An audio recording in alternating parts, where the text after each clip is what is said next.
o meio mais fácil de chegar a uma novidade é, naquela época, estamos no século XIX, final do século XIX, início do século XX, em que os meios de comunicação eram totalmente diferentes dos meios de hoje, né? Então, naquela época, na ausência de meios mais rápidos, o meio mais fácil de chegar a um local, uma notícia, eram através dos navios que cruzavam os oceanos. E como aconteceu na Bahia, também aconteceu no Rio Grande do Sul. Os livros de Kardec trazidos pelos marinheiros que aportavam no porto de Rio Grande, no Rio Grande do Sul, trazendo estas novidades das terras da Europa, foram os primórdios do primeiro conjunto, primeiro grupo de pessoas interessadas em estudar a doutrina.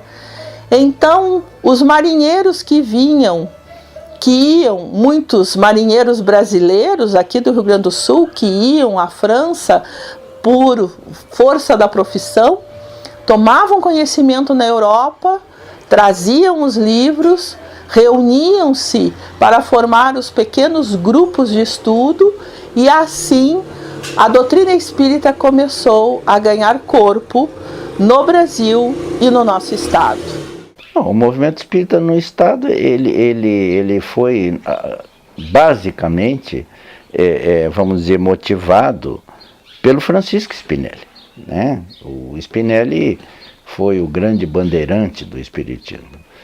Viajava de trem, viajava de ônibus, viajava às vezes até de carroça, segundo dizem, né?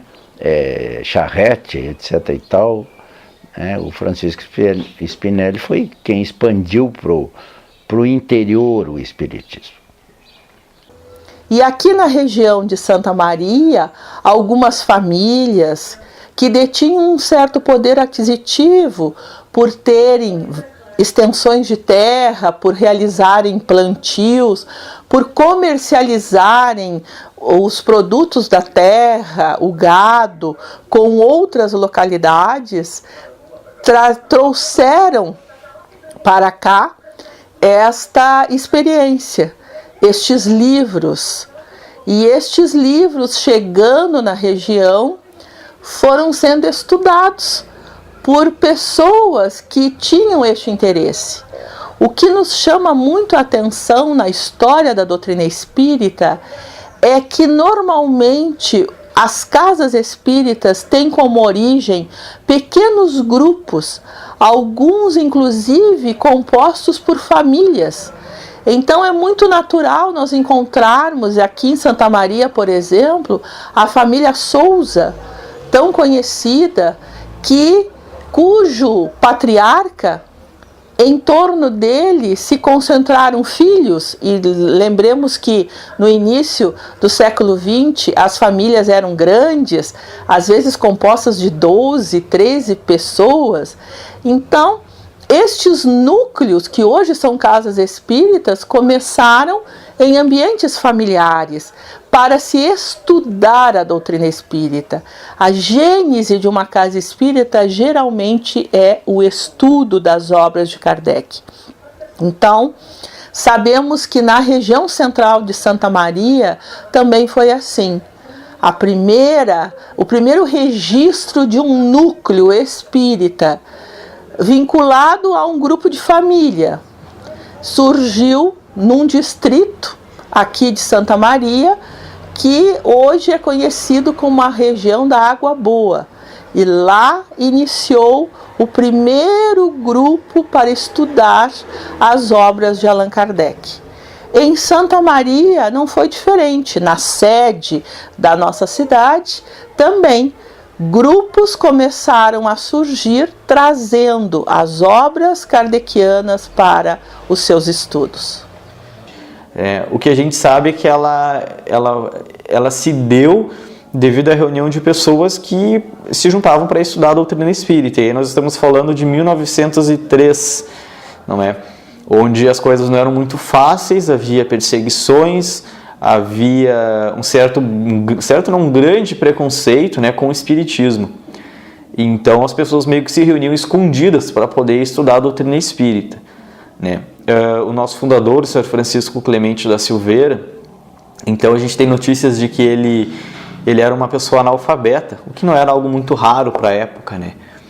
E o que realmente nos intriga é como e por que ali surgiu o espiritismo em Santa Maria, né? Ali se surgiram o primeiro grupo de estudos da doutrina espírita, né?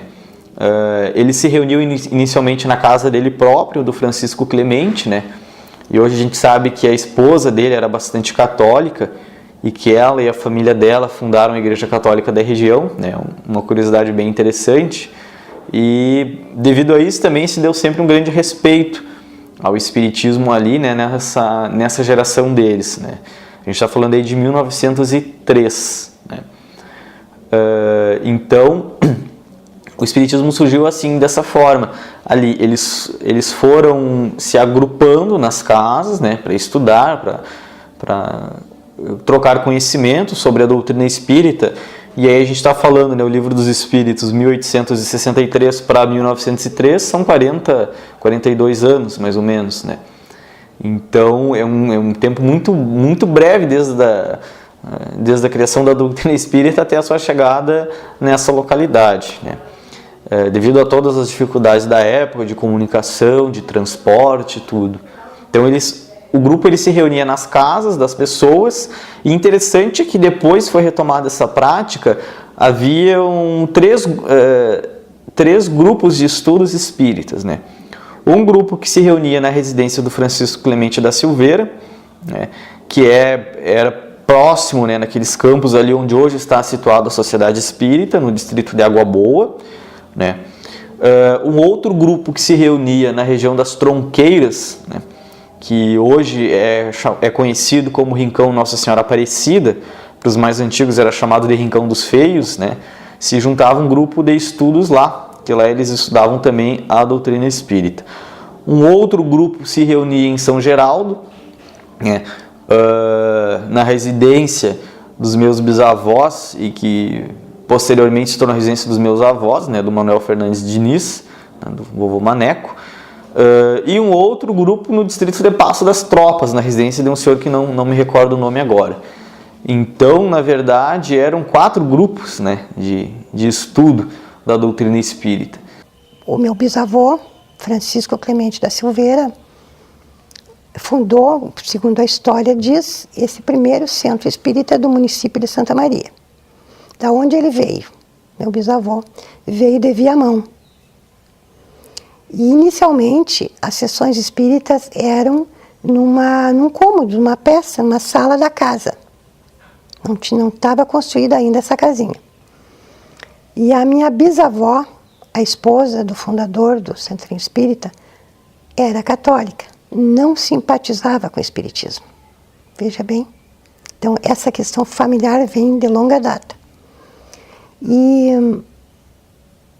Mas ele continuava praticando as sessões espíritas, as pessoas se aproximavam da casa e faziam os estudos, etc. O espiritismo chegou ali através de um membro que tinha ido para Porto Alegre, filho de um fazendeiro, estudar lá. Foi o que ele me disse. É o que eu guardo. E aí lá, esse fez curso superior, coisa que o vale, ou foi para frequentar a faculdade, ou foi para viver na capital, e lá conheceu uma moça de origem francesa. E que essa moça era espírita e tinha os livros ainda em francês, parece, nem traduzidos eram. E aí depois foi criado aí em torno de 1940, por aí, o espaço físico da casa, onde ela está situada hoje, né? Justamente porque acabava reunindo um grande número de pessoas. E a esposa do Francisco Clemente, segundo conta, não gostava muito pelo fato de ser católica, e também porque essas pessoas nunca vinham de barriga vazia, né? Eu nunca vi de barriga cheia, elas iam sempre de barriga vazia. Então tinha que cozinhar, tinha que dar hospedagem, tinha que acomodar essas pessoas, né, que vinham também de outros lugares. Então aí foi construída a casa, ele doou a propriedade, foi levantado o prédio que até hoje existe, né? Agora, claro, com algumas reformas e adaptações, foi levantado aquele espaço ali para facilitar o encontro desses grupos. Paralelo a isso, continuou funcionando esses outros grupos por longos anos no distrito de Tronqueiras, na residência do meu avô. Depois foi criado um grupo de estudos chamado Grupo de Estudos Antônio Moreira, que funcionou por um bom tempo, né, com os trabalhadores locais. Tinha-se também a prática de reuniões mediúnicas nas casas das pessoas, eram feitas, né, na época. Hoje não é mais uma prática aconselhada e nem feita mais. Agora eu me lembro quando eu comecei a frequentar lá, era menino ainda, e funcionava na casa do seu fundador, o seu Francisco Clemente da Silveira. Aí depois ele já estava muito idoso e doente, pediu que tomasse a providência de arrumar um outro centro vamos dizer, outro lugar para funcionar. Aí que nós nos reunimos e foi construída aquela casinha lá. Eu nasci em Água Boa, uma casa antiga, coxiga alta, e ao lado da minha casa tinha um centrinho espírita, uma casinha simpática, pequenininha, que era um centro espírita. Então eu abria a janela todo dia, ao levantar, e no lado do meu jardim, do jardim da minha mãe, um jardim bonito, grande, tinha uma casinha, e ali estava o centro espírita. Então essa imagem dessa casinha para mim é familiar todo dia. Me criei dentro daquela casinha. Apenas com um detalhe, eu nunca entrei dentro da casinha espírita. Por quê? Porque o meu pai, embora a casinha espírita, o centro espírita, fosse fundado pelo meu bisavô, na terra do meu bisavô, onde eu nasci, o meu avô, por parte de pai, era católico e liderou a construção da primeira igreja da localidade, a igreja de Santo Antônio em Água Boa. Então veja bem, eu fiquei dividida, a família ficou dividida entre o espiritismo e o catolicismo. Os registros que nós temos, eles datam de 40 em diante, né? Eu lembro que meu avô contava que em determinada época lá a casa sofreu um ataque, né? Que ela pegou fogo, né? A gente conversa com as pessoas mais antigas, talvez já porque grande parte delas desencarnou e não tem a possibilidade de nos contar. Mas meu avô contava, eu lembro que eu era pequeno e meu avô contava essa história, que a casa havia sido incendiada, né, em uma determinada época aí. Provavelmente foi um incêndio criminoso, justamente pelo fato de que não havia energia elétrica na casa. A energia elétrica ela é recente, ela faz 5 anos que a casa possui energia elétrica.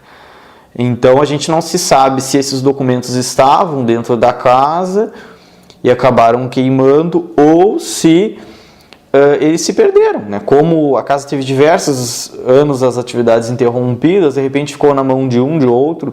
Algumas obras, esses dias chegou até nosso conhecimento um livro bastante antigo, de 1922, Roma e o Evangelho era o nome do livro, que ele pertencia ao acervo de um trabalhador da casa, que era da casa e ficou com esse trabalhador. Então até a pessoa que trouxe esse livro até nós, ela comentou que ele havia desencarnado e a sua filha havia colocado fora as obras, né? Quem sabe ali estavam também documentos bastante preciosos da história da casa. Eu lembro do seu Albertino Pi. O seu Albertino era um trabalhador da Sociedade Espírita Dr. Antônio Vitor Mena Barreto, aqui da nossa cidade de Santa Maria, e onde o meu pai, Antônio Dornelles Leivas, também trabalhava.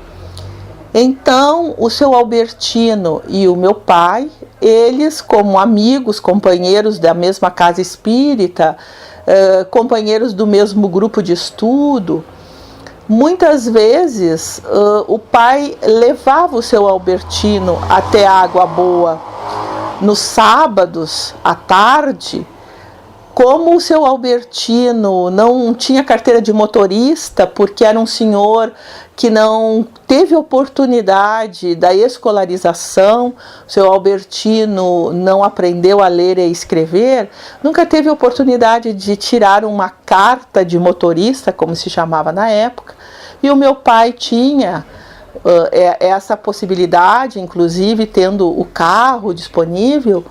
Não era incomum aos sábados o meu pai e o seu Albertino se dirigirem para Água Boa para auxiliar os companheiros que residiam ali nas imediações. Nós estamos falando de uma zona rural, então essas imediações significam alguns quilômetros entre uma residência e outra, mas mesmo assim estes companheiros vinham a cavalo, de charrete, com algum meio de transporte, às vezes até a pé, para estes encontros aos sábados na casinha simples e humilde da Água Boa, fundada pela família que lá residia e que deu início a todo esse processo. E o pessoal de Santa Maria auxiliava, colaborava com estes companheiros de lá. E eu lembro, na minha infância, de várias vezes ouvir o meu pai avisando em casa que ia levar no seu automóvel, um Chevrolet, até Água Boa, o seu Albertino Pi, para essas reuniões que aconteciam lá. Através da família Diniz, eles localizaram o pai. E ali na estação férrea, que o pai era mensageiro, né, andava por ali, e ele convidou para o pai fazer palestra, porque o meu pai tinha uma fala muito clara, as pessoas ouviam e entendiam. Às vezes nós ouvimos um doutor falando e não se entende, não se guarda nada, né. E nesse convite, iam de trem de manhã cedo, ficavam lá. A mãe já levava a panela com a comida, que tinha o almoço, e depois passava para outra parte de tarde, que daí teria a doutrinária. Aí já vinha junto a família Souza, os médicos, o doutor Denizard, todos eles, e eram os palestrantes, como iam palestrantes de outras instituições espíritas. Várias iam lá. Não, a primeira vez que eu fui à Água Boa, né, foi com o seu Albertino Pi, que me convidou para ir lá, que ele queria que eu fosse lá fazer uma palestra. E eu ainda era tenente do Exército, eu tinha um Fusca, 1200. Né? Então eu digo, mas eu não sei ir. Ele, não, mas eu lhe levo, o senhor vai comigo, eu vou lhe levar lá. E aí nós fomos então, né, o seu Pi me levou. Eu fui lá, fiz a palestra, me apresentou para os companheiros da época que tinham lá, que faz muitos anos isso, eu voltei para Santa Maria em 1970, não é? Isso devia ser lá por 75, por aí, mais ou menos.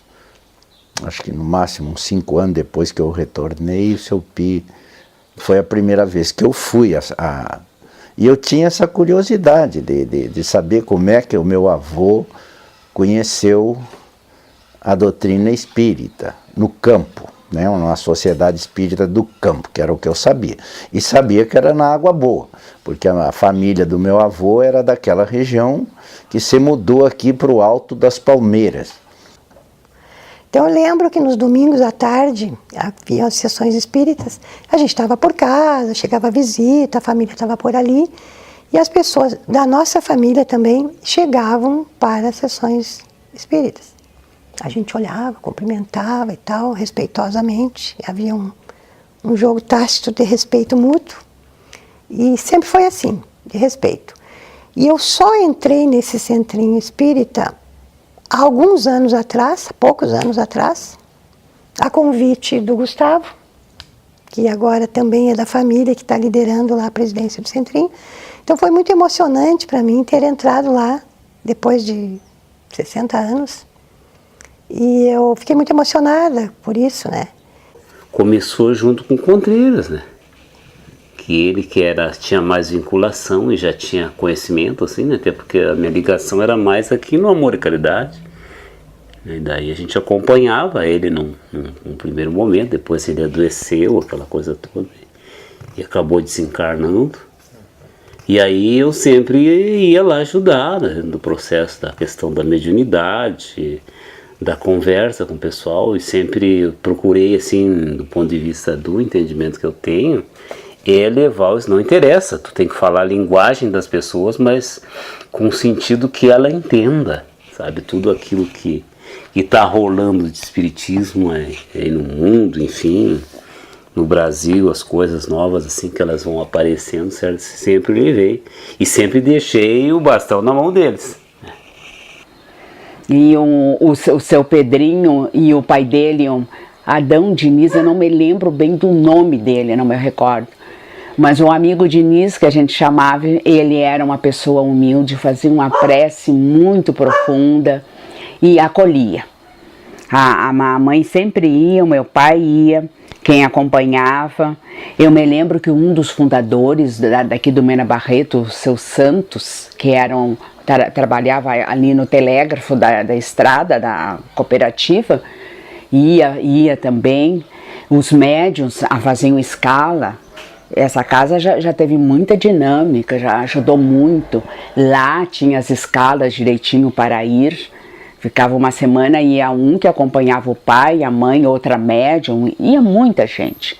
E tinha um momento de uma confraternização que ia mais pessoas. Eu tive uma irmã que sofreu um problema espiritual, ficou com a mão deformada como essa aí. E o pai começou a tratar ela com os médicos, mas os médicos tratavam a doença, mas o problema sofria ataques assim. Isso aí o médico não resolvia nada. Aí ele começou a frequentar lá aquele centro. Levar ela lá. Depois o seu Francisco mesmo aconselhou que eu levasse da cidade, num centro mais adiantado. Sim, né, mas esse de lá é de 25 de dezembro de 1903, né? No mínimo é o que consta nos anais da história da... Exatamente. Mas eu acho que pelo sacrifício e da forma também que se tinha o entendimento, né, a respeito da questão da doutrina espírita, sei que houve várias questões de ataque, principalmente aqui na cidade. E o tempo que era uma vez no mês que o pai ia lá, mandava o recado pela Rádio Santa Mariense, se não me engano, que avisava, atenção, domingo que vem, tal dia, estaremos lá. A Sociedade Espírita Antônio Vitor Mena Barreto, com os companheiros da casa, que já estão acostumados a ir, estarão presentes. E ali tinha doutrinária, comentava algum livro, a questão da mediunidade, o que era a mediunidade. A casa, mais um tempo atrás, ela tinha um número bem maior de trabalhadores, né? Os registros ali dão conta que chegava a ter, por sessão na casa, às vezes, de 30 até 50 pessoas, né? Que vinham das mais diversas localidades. Vinham do município de Restinga Seca, vinham de São Cepé, né? Vinham da Quarta Colônia. Então a casa ela era uma referência bem conhecida na região. Como não havia outra sociedade espírita até os anos de fundação das outras casas, aí, então durante esse tempo ela se tornou referência, né? No atendimento aos necessitados da época, né? De inúmeras situações, né? Pessoas com transtornos mentais, com inúmeros problemas, né? Procuravam a sociedade espírita para obter resposta, obter um tratamento. Ela teve também, durante 2 ciclos, né? Que foram marcados por médiuns curandeiros da época, né? o último ciclo encerrado pelo seu Tavico, né, que ele era um receitista homeopata. Então ele fazia as homeopatias e também receitava para as pessoas, né, as homeopatias. Então era muito interessante. Ele aprendeu, segundo meu avô contava, esse ofício com o Sr. Flammarion da Silva e Souza, irmão do Dr. Nizar, já desencarnado também, da homeopatia Souza Marques. Então ele trouxe, aprendeu esse ofício com ele vinha aqui na cidade, buscava os compostos e manipulava lá fora, ou já levava pronto alguns, né? E lá ele distribuía à população de forma gratuita também. Inclusive, a pergunta que eu me faço, por que uma pessoa com nível cultural tão precário como ele, no interior do município de Santa Maria, teria essa influência espírita? Então, já estou pesquisando em cartórios a origem, ainda não cheguei a uma conclusão. Esse nome dele, Clemente, seria o Clément? Seria alguma influência francesa? Que o berço do Espiritismo foi na França, Kardec, etc. e tal. Porque foi 40 anos depois, né, do surgimento do Espiritismo na França, que foi fundada a casa aqui. É muito pouco tempo para aquela época, né? Que as coisas eram difíceis, comunicação e etc. Então ele devia ter uma influência bem próxima do Espiritismo para ele ter essa motivação para fundar essa casa, né? É a história da nossa doutrina no município de Santa Maria que começa ali. Se nós temos espiritismo, acho que aqui no município de Santa Maria, o polo inicial foi ali. E isso é de um valor imenso, né? Sob todos os aspectos. Quem passou pela vida em brancas nuvens, em plácido repouso adormeceu, quem não sentiu o calor da desgraça e passou pela vida e não sofreu, foi espectro de homem, não foi homem, só passou pela vida e não viveu.